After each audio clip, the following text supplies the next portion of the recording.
you.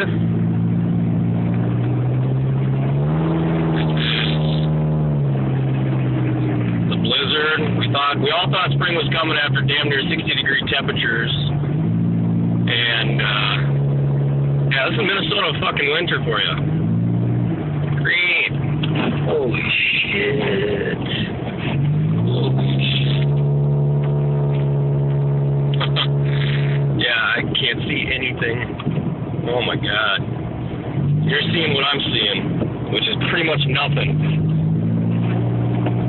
So if you ever think about coming to Minnesota in the winter, don't. It's like Lawrence Taylor's famous statement, don't do drugs. Yeah, well, don't fucking drive in Minnesota winters. Alright, signing off.